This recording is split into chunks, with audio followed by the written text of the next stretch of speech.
What is up, ladies and gentlemen, boys and girls? Welcome back to the 9x9 Volleyball Show, the 81 square meters of the best volleyball coverage west of the Atlantic. I'm Rob St. Clair. That's Everett DeLorme. Everett, what's up, buddy? Happy Tuesday. Happy Tuesday to you too. How you doing? Doing good, doing good. A lot of volleyball happened this week, as always, Tons. and we are here to bring it to you all in nice condensed format. So let's jump right into it, shall we? I think the biggest story of the week, and Has to be. the biggest story, but also the least surprising. Boom. Conegliano did it. 74 wins in a row. 74 wins in a row. No team has ever done that before. They've set it's the official, it's the Guinness World Record. You can buy the book, you can see it. I don't know. That's Do right. they even make a book anymore? Who even knows? I don't know, but Guinness has recognized it as the world record for most wins consecutively all time in volleyball. And as you said, the least surprising, it's a little anticlimactic at this point to watch them play because they're just that good and they just dominate. And unless they're playing like Novara or Monza or Busto or one of the top teams, then they're just going to walk right through them. But yeah, absolutely, congratulations is definitely due to the undefeated, unquestioned best team of all time. And what we are witnessing history with right now with what Paolo Ogano has been able to do with this team. Yeah, we talk about it every week, and really the story hasn't changed. They stomped on a pretty bad Trentino team to get the record. But in addition to how good they are, like as long as Paolo Ogano is on the floor, they can put the other 6 players can be basically whoever they want. They've actually got a lot of pretty good depth, a lot of good outside hitters, a bunch of pretty good middles. They have the best setter in the world. They have a very good libero, Monica De Gennaro. They're pretty incredible. And we talked about the Champions League pool last week being pretty easy. I don't know. There's no particular end of the winning streak in sight, in my opinion. It'll probably come down to someone in Italy or somebody super deep in the Champions League playoffs. So we might be talking about this win streak for a while, but we wanted to give them a shout out the week that they broke Vakif Bank's old record. I mean, we've got guys in the chat who think that they're going to go past 100, right? Over on the Volleyball Source Discord, right? So really, I think anything is possible with this team. And I mean, we are witnessing something truly historic with the way Paolo Ogano has just absolutely dominated. And as you've mentioned, they do have the depth, but I mean, she's clearly the centerpiece of it all. Agreed. Yes, she is. Really, I don't have that much more to say about that. But it's kind of weird because it's something that's so big and so historic, yet at the same time, it's kind of anticlimactic. Yeah, it really is. The conversation really goes to how. There's never really been a team in any sport almost that has been this dominant, right? If you look at the annals of sport history, any of those great Barcelona teams or Real Madrid teams, right? They've any of the Western teams, whether it's NFL, MLB, whatever it may be, like this is an entire season. Like this is like, what was the Warriors went 173 games. They've won 74 games in a row. Yeah. And yeah, they went 73, but without the 9. it's absolutely ridiculous. So yeah, a shout out to Conegliano. Congratulations to them on continuing the streak. We'll see how long they can go. Moving on, the biggest match in the rest of Italy for either gender this weekend was the one that I had the pleasure of commentating on Sunday. Modena with perhaps a season-saving win, 3-0 over Trentino. It was very, very, very impressive. Now, you look at the stats on the screen, and they're incredibly impressive. And Modena's been winning all season for numbers like this. But Trentino is missing 2 starters. No Marco Pedrashin, he was a COVID close contact and wasn't even in the arena. And Matej Kaziski was like some pretty minor foot injury, but the man's 37, so they gave him a break in that one. So you saw Oreste Cavuto at outside hitter. You saw Wout de Heer at middle, and Trentino just couldn't really keep up with Modena playing how they were that day. Look at those numbers. Over 50% efficiency as a team. Yeah, and like 64% in hitting a percentage as well. I wouldn't necessarily say it saves their season because we've been talking about it for a while, and this is the team has the depth, has the experience, has the talent. Whatever metric you want to measure it by, they have the ability to turn it on at any point, and that's exactly what we saw in this one, right? And you're telling me even if they're like, I see them falling no further than like 5th maybe if they're playing poorly, right? Struggling around Piacenza, Monza, although Piacenza, as we saw today, or as Piacenza we saw this weekend, struggling a little bit. We'll talk about that later, right? But that this team has the ability to win at any time, at any point. They're that talented. What I They're do think it may so have saved talented.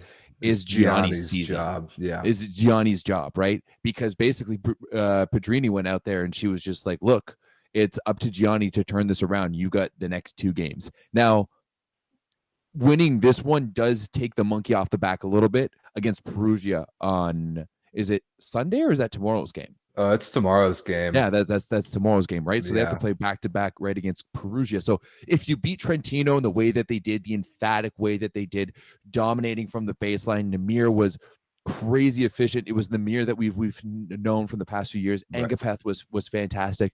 They came up to the plate, and I think for me that saves Gianni's season, because as long as you don't go out there and completely stink against Perugia, like you got to come out and have a performance similar to what you did Right. I on agree. Sunday.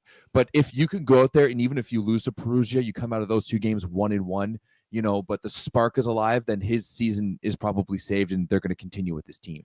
I agree. Yeah, based on like this win over Trentino was huge, and now I think it leaves the game tomorrow against Perugia kind of up to the eye test. Even if they don't win, if Modena performs at a level that's starting to show a level of consistently high and good level volleyball, then I agree that Gianni's job's probably safe. Yeah, huge, like perhaps early season must-win game for Modena. They stepped up. I was saying during the broadcast as I was commentating, I think we made the point last week too.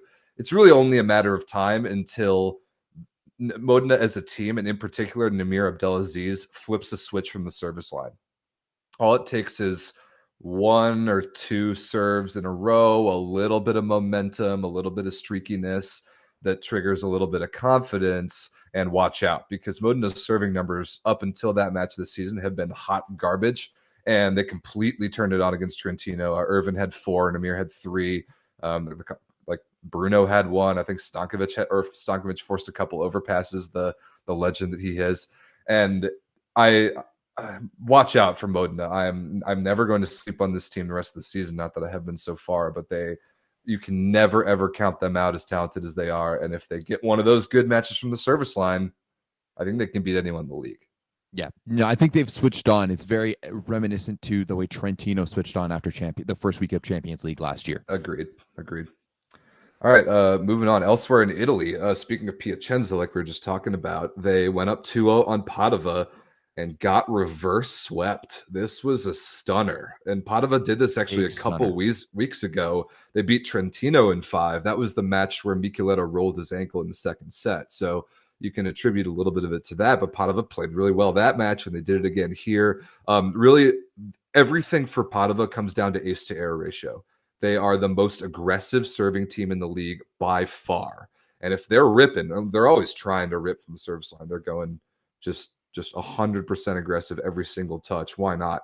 But if they're on kind of the right edge of that 2-1 error to ace ratio, and this time they were 11 aces to 19 errors, then they can be pretty scary because they really have nothing to lose from the service line every single time. So Padova, we make the joke in the Discord all the time that step 1 to achieving the reverse sweep is lose the first 2 sets. So check and check. They lost the first 2 sets. They bring it all the way back, and they win pretty convincingly in the 5th. So on the flip side, Piacenza, Lagumzija was okay, not great, but more indicative to me is they still can't decide on a lineup. So they started with Aaron Russell, Thibaut Rossard at outsides, and the 2 Italian middles. And then they sent Russell to the bench. They brought in Oleg Antonov, the Italian. They brought in Max Holt in the middle, and they still lost. I know Recine is hurt, but he's like, what, 1.80 m? I know he's a good player, but you can't be building your entire team around a 6'0" outside hitter, even if he is Italian. They're definitely handcuffed by the foreigner limit, and they just can't make a choice on who's going to play consistently for Piacenza. And they've had a couple head scratchers these past couple of weeks. Yeah, absolutely. What Piacenza is, what this team that is so, I don't know, they're confusing to me. At the They are beginning of the year, confusing. I would have thought been like, hey, maybe they're going to be a team that's going to be able to compete with that top four, right? Brazar just comes off an Olympic championship. You've got Lagumjia, who really, like, we don't really know where the ceiling is going to be on this guy, right? We're still trying to figure out how good of a player is he going to be, how clutch he's going to be able to be. But we're seeing him kind of break down sometimes in these games like this. But for me, overall, I just kind of want to note how exciting this season has been so far, right? Top through bottom. That, you know what, the fact that we got Padova taking down Piacenza, they've taken down Trentino, right? Piacenza beat Lube. Today we had a fantastic match between Milano and Cisterna, where Cisterna beat them in 5 in an over 3-hour match. Right? There's so much parity throughout. There's the top 4, and then there's that group, but even the next group can beat the top 4 teams, and there's just so much parity throughout the league, and it's so exciting to watch. So much talent everywhere, and it's just leading to a fantastic Superliga season so far. Absolutely, that's such a good point. It's been phenomenal to follow so far. The matches have been great. It's kind of like an any given Sunday thing in the NFL. Like literally any team can come out and win every match. And now we're getting to the point where the sample sizes are large enough we can really start to draw some conclusions from the stats and from the standings. And still, teams are every so often will punch above their weight class and beat someone they're kind of not supposed to, and it's always a thriller when that happens, because who doesn't love an underdog? And Padova's the underdog this time that steps up and beats a team that's pretty clearly more talented than them. The question for me is, where do these two teams go from here? Because Padova has Monza tomorrow. I'm commentating that match, and Monza just came off a pretty emotional comeback 5-set win over Cisterna on Saturday. And Trentino, who do they have? Someone not as good, I think. Oh, I don't know. Let's check on that. Maybe Toronto. Yeah. Okay. So like it's an important bounce back opportunity for both of them. But I'm more interested to see what Padova does, because when they beat Trentino the last time, I was saying Trentino, I meant Piacenza. Piacenza, yeah, they do have Toronto. Piacenza is actually off tomorrow. Trentino does have Toronto, but that's unrelated. Right. So like Piacenza has a little bit to think about it. But Padova last time when they beat Trentino in 5, they came back after like 10 days of rest and got absolutely rolled by Toronto 3-0, and it was kind of embarrassing. So Padova, 10 days of rest as opposed to just 3 days later. Like, I still think you're coming off. You've got practice. Like, you don't lose all of that momentum through practice, right? I think that was a big thing on that one there. That's true, but I think they're such a streaky team that I could see them totally putting themselves in a letdown spot and kind of succumbing to that. So we'll see. They are a young team, so susceptible to that. Totally. Eric Lepke, by the way, was okay, not great. At least he stayed on the court all 5 sets. That was good to see. Yeah, absolutely. I mean, could you have imagined at 6 games in, well, Padova anyways, that they're 4-2, given that the schedule that they've had early on? Yeah, right? Like they could easily be the other way around at 2-4, right? So easily, if not, maybe even worse than that. Yeah, absolutely right. So this has been interesting so far, and like I said, like Cisterna with an absolute barn burner today against Milano, going all the way to limit over 3 hours. There's just so much parity, right? And yeah, a lot of fun to watching the Superliga right now. Fortunately for all of us, all the matches are streamable worldwide with no geo blocking this year, which is huge. All right, moving on. This was a huge one in Russia. Massive. That we hyped it up last week, and it delivered. Look at these numbers from Zenit Kazan. Wow, like just an absolute no doubter after losing the first 28-26. Lokomotiv did not get to 20 points the rest of the match. MICAH CHRISTENSON was unbelievable. 2 aces, 4 blocks, and 3 kills from a setter, plus setting your team to 41% efficiency on a match is out of this world. Kazan 13 blocks as a team, and you can see the ace to air ratio from Lokomotiv not good at all. But Novosibirsk's first loss of the year, and Zenit Kazan with an early season defining win for them. This was probably the biggest match of the season so far in Russia, and it definitely delivered. This is big. It kind of seemed to me, like Big Brother had gotten home and realized that little brother, or maybe cousin, if you will, because that would be little brother would be Zenit St. Petersburg, but the cousin or someone who had been messing around in the room, and he's like, hey, you know what, this is my league, and this is what needs to happen. And they just came down and absolutely put the beat down on them. Mostly, it seemed that Novosibirsk couldn't put the pressure on Kazan to stress them out in any way. MICAH Christensen had free reign to run with the middles as much as he wanted, and they couldn't play with them down the middle. It was a just complete and utter domination by Zenit Kazan, and I was really hoping for something more from Kazan. I was hoping for them to fight back. Obviously, I'm supporting for my boy Gord Perrin, but an absolute statement game by Zenit Kazan. And man, the fact that they're playing this good and that they're in the CEV Cup, that's scary. That's what I was scary. just about to say. Like, Novosibirsk is in that crazy pool in Champions League that starts next week that we'll talk about a lot. And Zenit Kazan, meanwhile, a CEV Cup team that will just steamroll everyone until perhaps they get to Modena at the end of the season. That's exactly what I was going to say, right? Is that, we just talked about how good Modena is going to be. How good is the CEV Cup final going to be? I mean, we were treated to a fantastic one last year between Dynamo Moscow and Zenit St. Petersburg, but I think it's going to be even spicier when you've got the teams the like of Zenit Kazan and Modena in a potential CEV Cup final. I mean, let's not count our chickens too early. I mean, there's still some pretty good teams in like the ultra and mega categories, as Ronnie, Ronnie's categories were hysterical. But yeah, like I just want to put this on everybody's radar. In what'll that be, like April, easily, if not later. MICAH Christensen and Bartosz Bednarz versus their former team, Modena. Irvin Ingapet versus his former team, Zenit Kazan. Like, clearly, like storylines there. I like two legitimate contenders in their respective leagues, and they're not even playing champions like that. Like, that's going to be absolutely insane. It's going to be a 2-match home and away series. So just put that in the back of your heads. But back to volleyball that's been going on much more recently.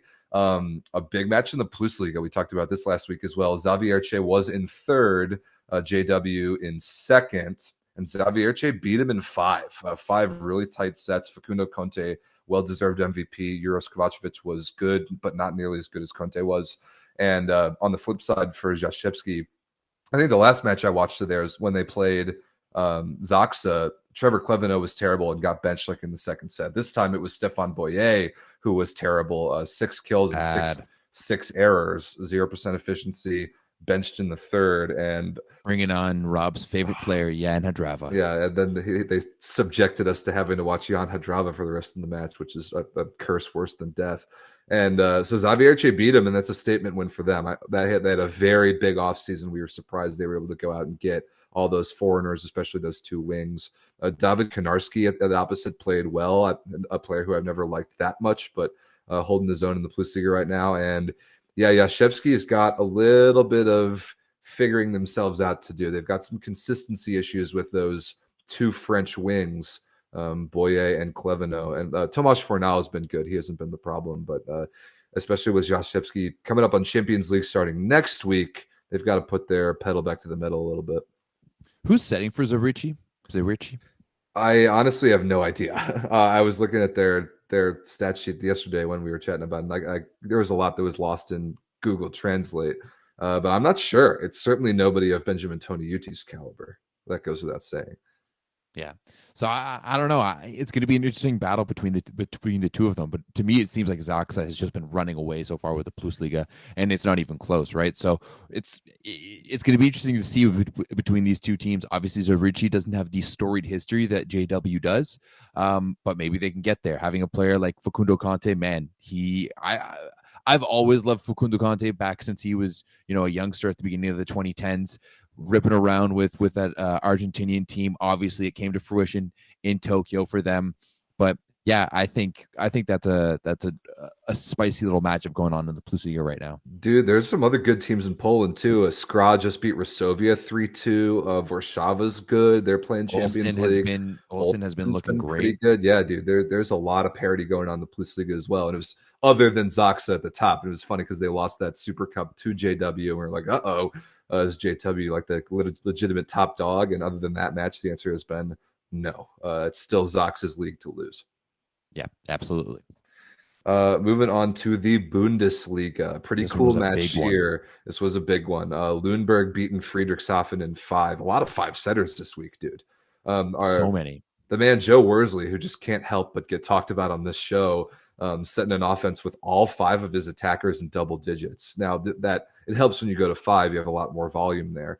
Dalton Solberg 5 blocks, I believe, but that's a big win for LUNEBURG, who haven't really been able to beat any of the teams above them in the Bundesliga so far this year, and they kind of needed this one. They got it. This was a good match.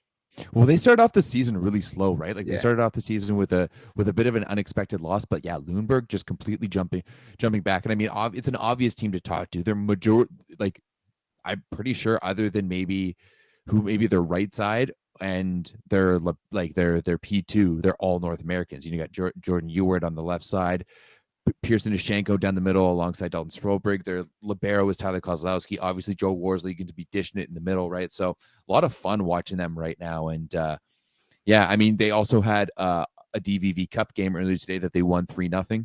So LUNEBURG is just rolling right now. But the real question is, what is up with Friedrichshafen? Like, how much are they falling, and what are they going to be able to do? Is this going to be a situation where they're going to go out and get someone at the Christmas transfer window? That is because right now great question. Right now, they just don't. They're looking very, very average in the Bundesliga, which is crazy to think because it's Friedrichshafen. They are used to being at the top at all times. Right. Yeah, there's no reason why in any given year Friedrichshafen shouldn't be clearly the second best team in the league, if not competing for the first. Yeah, they lose Linus Weber in the offseason going to Italy, and they just seem to have lost a lot of their firepower. Today, a podcast of mine, The Deep Corner on the VLA's platforms, came out, and I interviewed Avery Ellsworth, who's the backup libero for Friedrichshafen behind Blair Ban, of course. And we talked a lot about the libero, what it's like to be a professional libero. He had a lot of incredibly good insight. And we talked about his team a little bit and how they approach the Bundesliga versus Champions League. And they've got JW in their Champions League pool, which is going to be interesting. But I chatted with him last week. I didn't get him on. I didn't do the interview in time to grill him about how they lost to LUNEBURG. So I might have to talk some trash to him later. Yeah, dude, I don't really know what to make of Friedrichshafen right now. I'm really curious. 4-4. Yeah, that is underperforming for a team like that. Coach Mark Lebedew, the legend, got a little bit of work to do with those guys. So they've got a doable Champions League pool. Nakru Solare and Pazardzik from Bulgaria. Those are two teams that Friedrichshafen has got to beat, really just for their own sake, and plus to have a chance to make it out of the pool in Champions League. Is this going to be one of those years like we've seen it in the past where a team does terribly in their domestic competition yet has a great run in Champions League? Maybe that's what we're going to be seeing. It could totally be one of those years. I truly hope it's going to be that, because they are not looking good right now. They're just not looking good. And, to me, it looks like Berlin is just going to run away with the Bundesliga championship. No questions asked. Yeah, I don't think that's even a question at this point. But there's, like we talked about the other week, there's a lot of fun parity in like groups or positions about 2 through 7 in the Bundesliga. And Friedrichshafen slipping further and further down week by week. So they've got a little bit of work to do there. Is Lebedew on the hot seat? That's at the end there. Okay. Blair Lambert just brought that up in the chat. Shout out to Blair. Shout out to Blair. I don't know about that, because I don't know who else you're going to be able to go out and get that would be better than Mark Lebedew. He's one of the most high-profile coaches in all of Germany. I don't know if he's really the problem. I think Everett's a little closer to the fix there. They might have to go out and get someone in the transfer window. Fair enough. All right, moving on. Women's Champions League. Women's Champions League started today. So we are underway with the greatest club tournament in all of volleyball. Different format this year than last year. And within each pool, you've got 4 teams. They'll all play each other home and away. So that's a guaranteed 6 distinctly different weeks worth of matches and a lot more travel. Last year with COVID, they kind of brought all 4 pools, all 4 teams in the pool, to the same place in a weekend, just played the matches in 3 straight days, which was kind of cool. But this stretches the matches out longer throughout the season. The women kicked off today. Rzeszów from Poland beat Dresdner from Germany 3-2. That was a pretty good match. A couple Americans featured there, right? You got Jenna Gray from Stanford, Jacqueline Quaid from Illinois, Madeline Gates from Stanford, and then Lane Van Buskirk from Canada, all for Dresdner. So close 3-2 loss for them. Yeah, Lane Van Buskirk also played at Pitt, also in the NCAA. But I mean, it was looking bad, because if you remember last year, Rzeszów lost there in the first week. They lost to a German team as well. So it almost happened 2 years in a row. But at the end of the day, I think Dresdner, I was watching a little bit, they were leading up until about 7, and then Rzeszów just kind of ran away with it after that.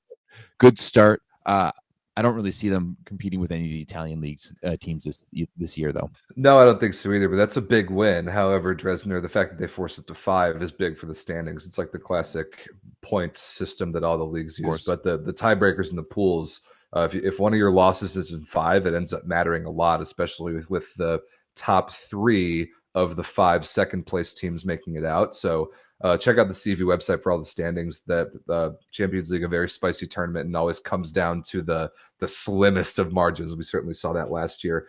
So tomorrow, what the CV is doing this year for Champions League, and I've got a little bit of inside info on this, they're having one really prominently featured match every week. It's always a Wednesday match. So every Wednesday from here until the top 8 teams in each gender are decided, there will be one match, and it's always a YouTube match, so streamed for free, that's really heavily featured and heavily covered. Tomorrow, it is Vakifbank versus Monza.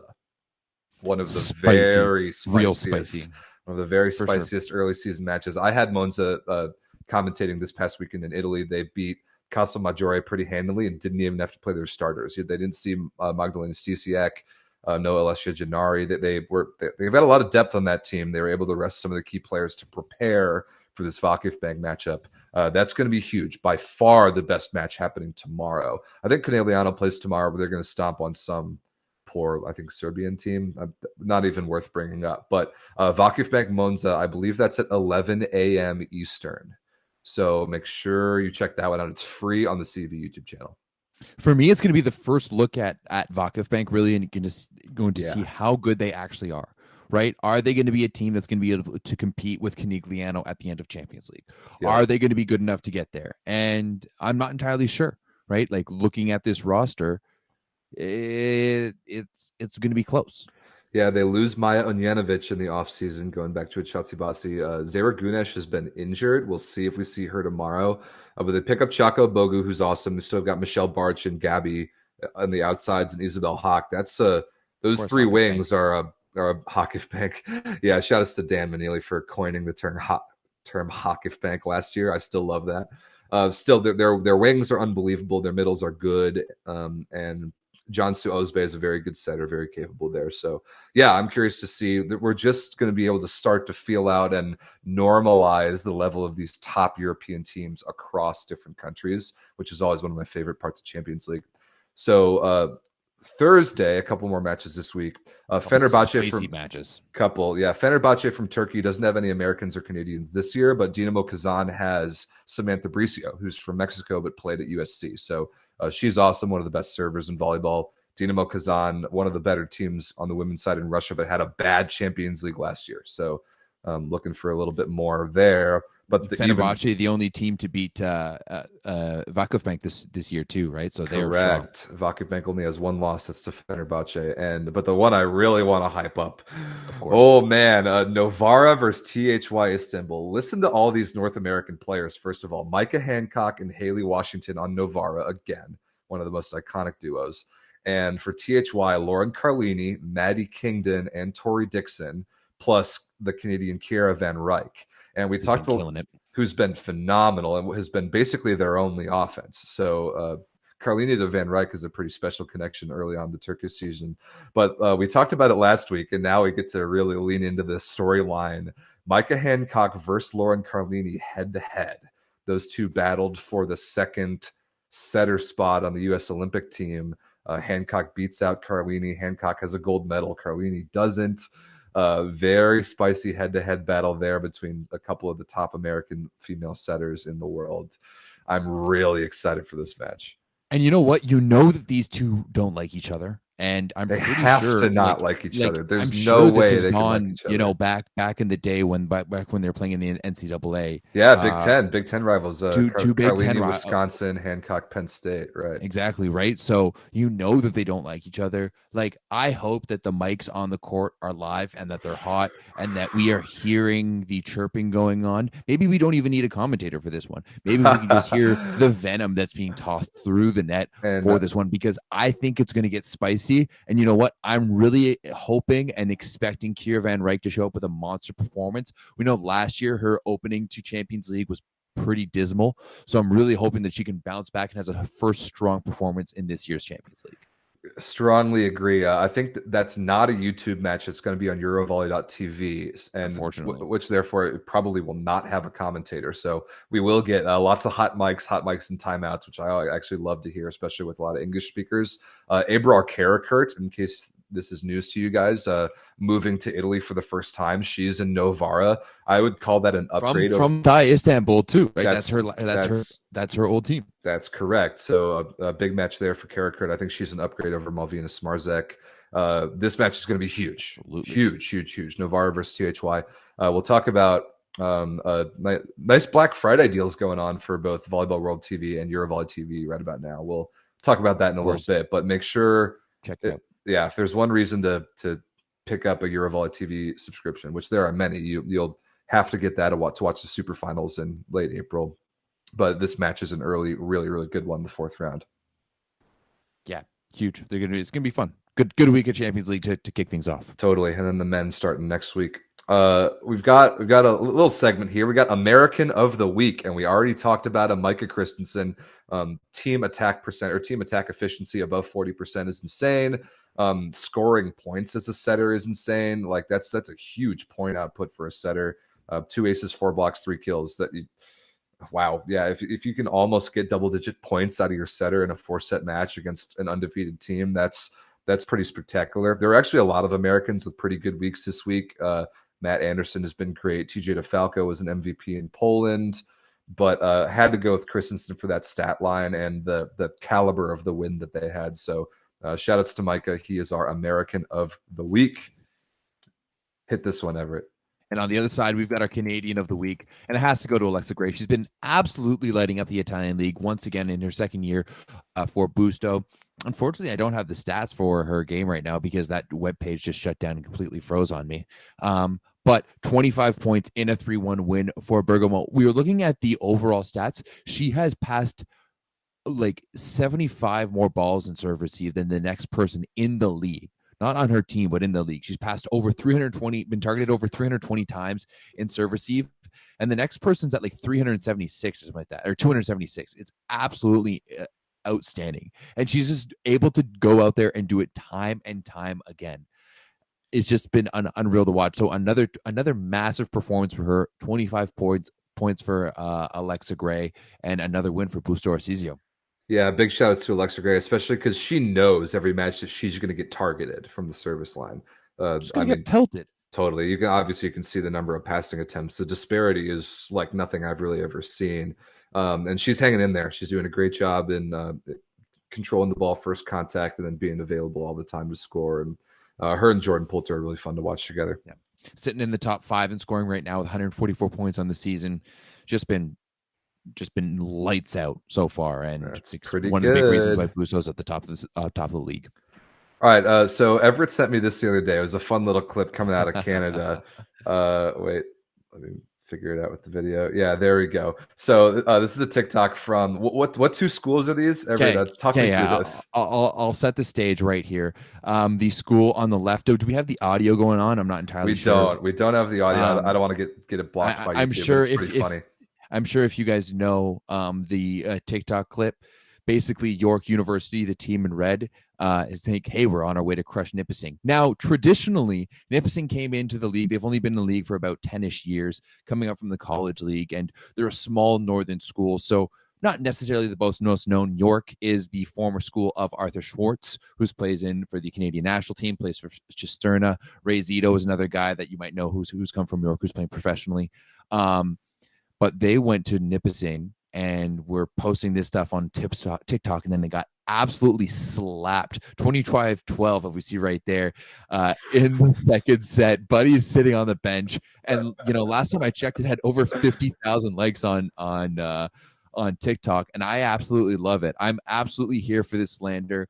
It was kind of always known in the past that, hey, if you're going to take that road trip up north, it's kind of like a quick road trip, 4 hours up to North Bay. You got a quick dub, and then you drive back home. But that's no longer the case because Eric Young and that squad has done amazing things. And you know what? They're a solid team in the OUA. You can't deny it. And York is just really not looking good so far because, I mean, you know what? If you can use a fork, you can go to York. So. Okay.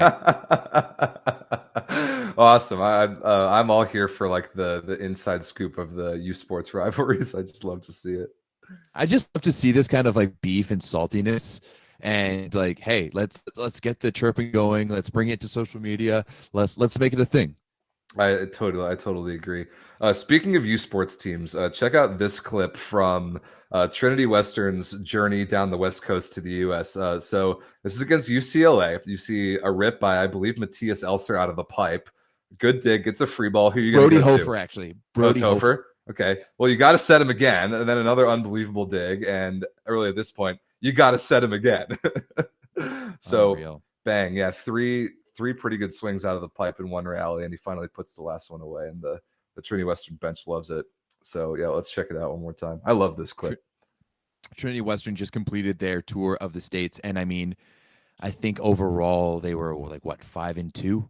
The only two losses came when their bench players were on.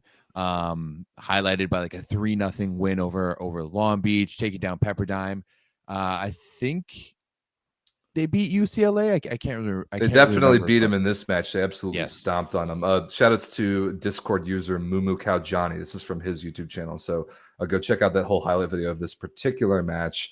Dude, Trinity Western's so much better than everyone else. It's not even funny. I think the first U Sports rankings came out today, and they're a very clear number one where I expect him to stay. It's not even close. Yeah. Yeah, I mean, it's realistically, it's basically Trinity Western versus the field, and it's been that way for a number of years now. Like it's been over a decade of Trinity Western dominance. There's only been 2 times in the past couple of years where they haven't made the finals. And even then it's just impressive to watch. Like they've just been truly dominant, and it's fun to see that the Americans are starting to realize this now too, because I will fully go on record and say that they are hands down the best college or university team on the continent, bar none. I completely agree. I don't think it's even close. I wish that they had been in this prime the last time there was like around the TJ DeFalco, Josh Tuaniga, Long Beach years. I know they played in the Can-Am like a year after that in the preseason, and it just wasn't the same. That Long Beach team was the last truly great NCAA team in my opinion. Even the Hawaii teams, like the Hawaii team that won last year, wasn't quite at that level.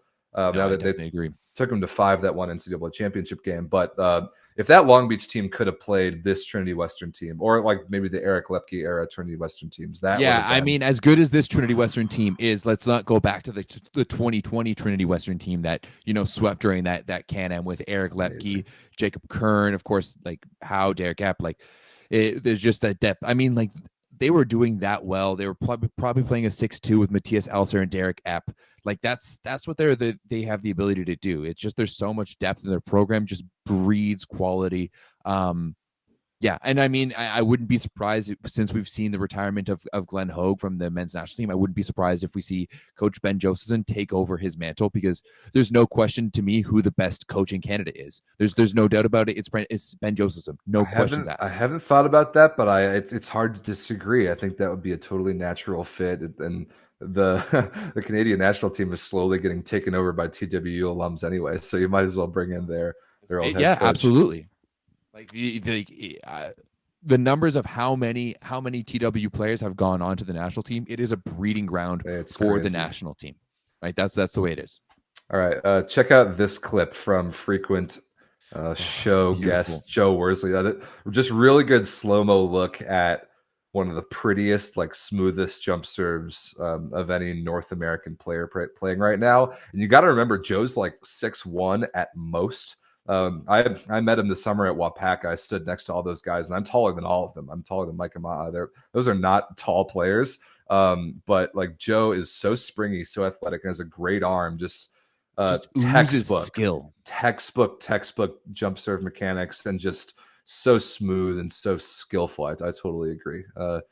Setters can bang from the service line too, boys and girls. I mean, hey, we saw that clip a couple weeks ago of him banging on 2 in the middle of a game, and it was a bounce, right? Yeah, it was sick. So he has the ability to turn to go on 2, but we're seeing it here from the baseline. There's no question why those out-of-system boys won so many tournaments on the grass this summer, and it's because of how skilled they all are. I've gone on record as saying that particular trio in the grass is the greatest trio of grass players ever assembled, and they will not be beaten for years. I will Oh, stand wow. I'll stand by that Okay. take. And so Okay. follow the Out of System kids, Joe and Gage Worsley and Micah if you're not already, Yeah, because I mean, if they you're watching this, probably already probably are. are. They've brought a level of attention to the grass triples game, which I personally love. We love it in the Midwestern U.S. And they are just so much better than everybody else since they've picked up the game that there's now a huge skill gap between them and teams that are trying to catch up with them. But now that the grass threes format is getting more national and perhaps even international attention, there might be some more skilled players trying that format out. But I will go on record as saying nobody's touching Joe Gage and Micah for a couple of years now. Man, I just love watching this. It's so good to watch. I could just watch it on loop all day long. It's really nice.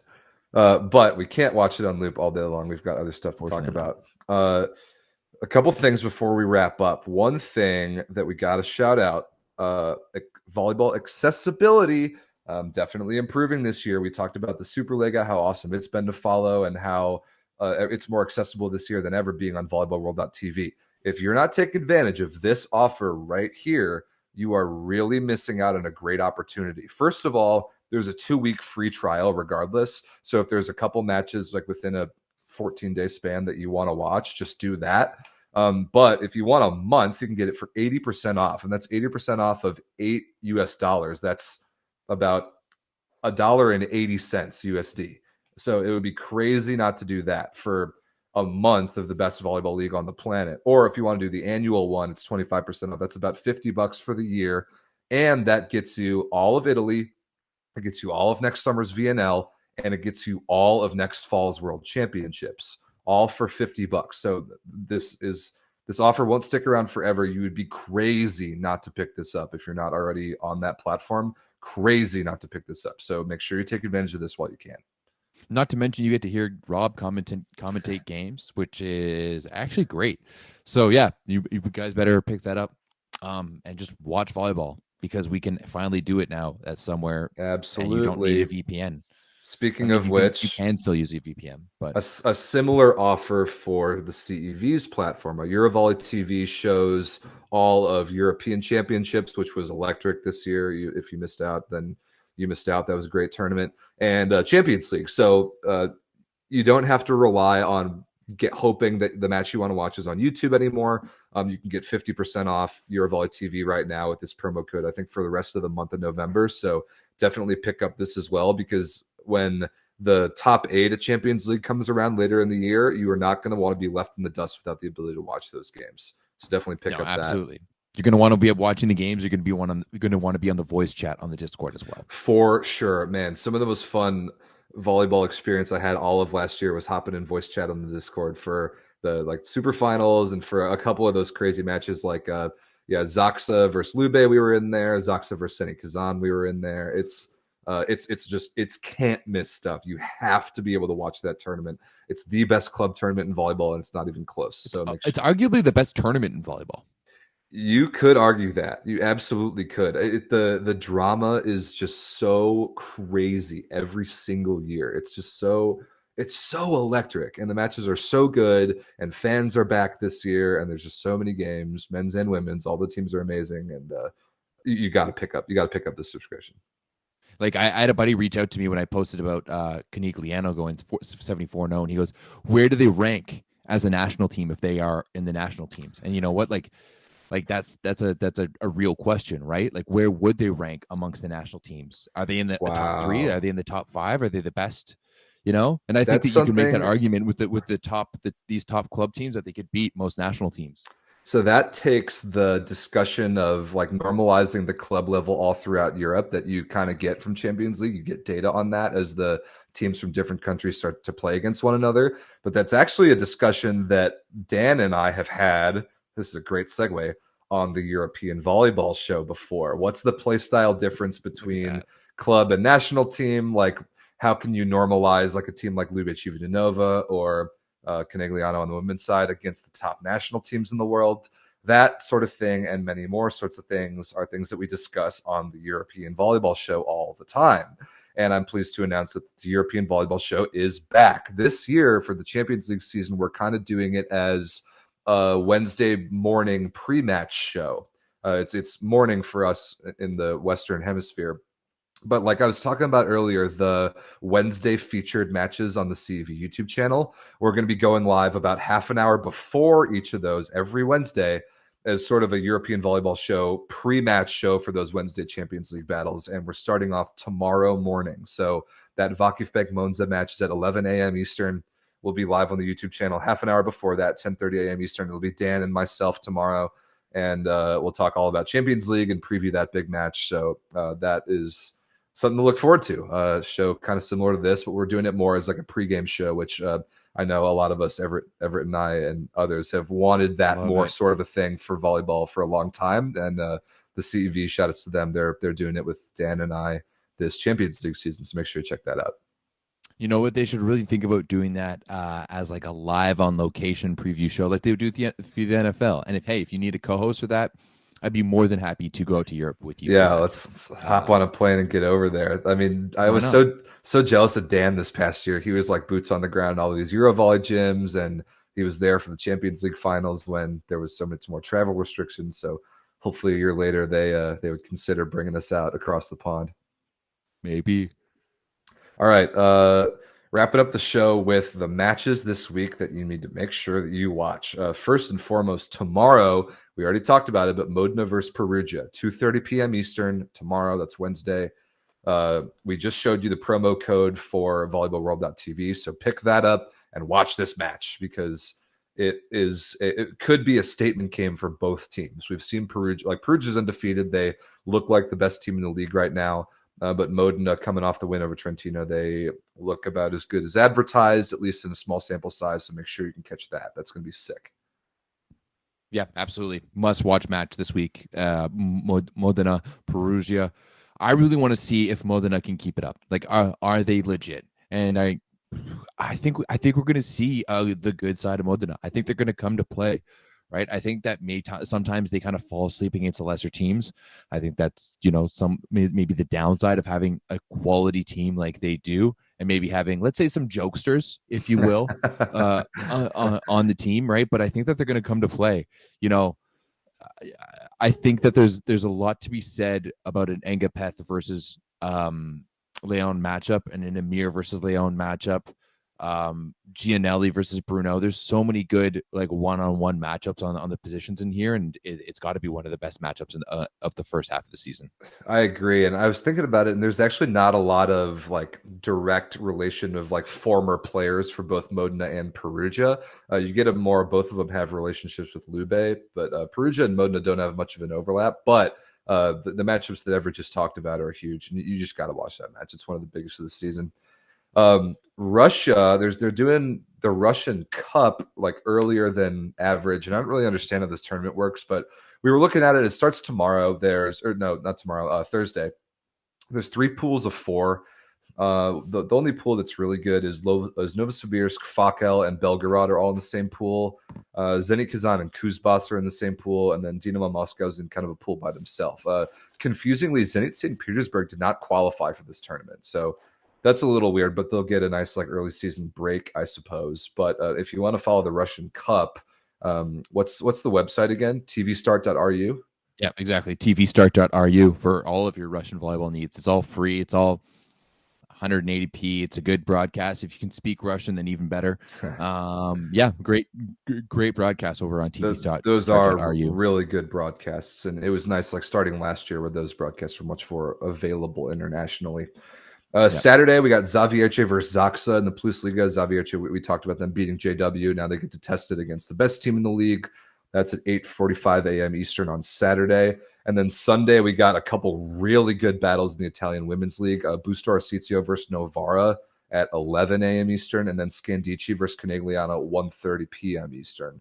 Those are both really good. We didn't have very many good women's matches this past weekend, but those are 4 of the top 5 teams in the league right there playing one another, so that'll be fun. Yeah. I think it's going to be great. We have got great men's matches tomorrow. The men's matches on Sunday aren't that great, so you can just spend your Sunday watching the women's matches because those are going to be some bangers. Those will be some bangers. Just so much volleyball. So check out the CV's website for everything about Champions League that you want to know. There's more matches going on than what we talked about, but not very many of them are all that good this week. And then they'll have a similar thing for the men next week, starting Tuesday. There aren't really any good on Tuesday. So we'll talk about the good men's Champions League matches next Tuesday night on the show. And then, yeah, a lot of Italy, Poland, Russia, all this weekend. And then there's Italy tomorrow. So never any shortage of volleyball to watch anytime you want to watch volleyball. Never. Exactly. So much to watch all the time. And while you watch it, might as well join the Discord too for people to talk to and chat with while you're watching it. 100%. All right, before we get out of here, Everett, tell the people one more time about thatvolleyball.store. We got merch. We got 9x9 merch. Let the people know. Do we have a mock-up of the 9x9 merch? Did it make it into the show notes? It did not make it in the show notes. It was too late, but we do have 9x9 merch. I'm going to be posting about it. I'll post about it in the Discord, post about it on Instagram as well too. Pick it up, support us. And if you enter the code Spicy Friday, it's not only until Friday. We're going to run this promo all throughout the rest of November. You're going to get 25% off your purchase. So go check that out. Thatvolleyball.store. We got spicy volleyball merch. We got the 9x9 merch. I've got it working on a few other things as well that we're going to be popping up there. So make sure you guys go check that out and use the promo code Spicy Volleyball for 25% off your entire purchase. Huge. Nothing makes me happier than the combination of the spicy pepper emoji and a volleyball. It's just the truly most perfect clothing garment ever designed. Yeah, it's great. And once you do get it, send us a picture. I know a few of you have picked up some pieces, so make sure you send us a picture of it. Let us know how you like it, what you would maybe change about it, and yeah, send us a picture so we can put it out there. Sweet. Also, again, I want to plead to the people after last week. Tomorrow versus Modena at Perugia, if you catch a screenshot of Daddy Stankovic doing anything cool, grab it and tag John Mayer relentlessly on Instagram. I think it'd be so funny if he acknowledged the look-alikeness between Stankovic and John Mayer, the singer. Yeah, the guitar player, one of the best guitar players on the planet. He's amazing. Everyone knows who John Mayer is. But it just so happens that he looks exactly like a slightly lighter haired and shorter haired Dragan Stankovic. Maybe we can do another voice chat for tomorrow's Perugia versus Modena game. I will be commentating at the same time, unfortunately. So I've got Monza versus Padova, but I won't be offended if you guys all want to watch Modena versus Perugia instead, because that's definitely the better match. Yeah, maybe we'll dual screen that one. Not a bad idea. All right, boys and girls, I think that might be it for the show. Everett, anything else? No, I think that's about it. You got to get going pretty soon, right? So, yeah, let's cut it off there. We're thankful for no technical difficulties this week.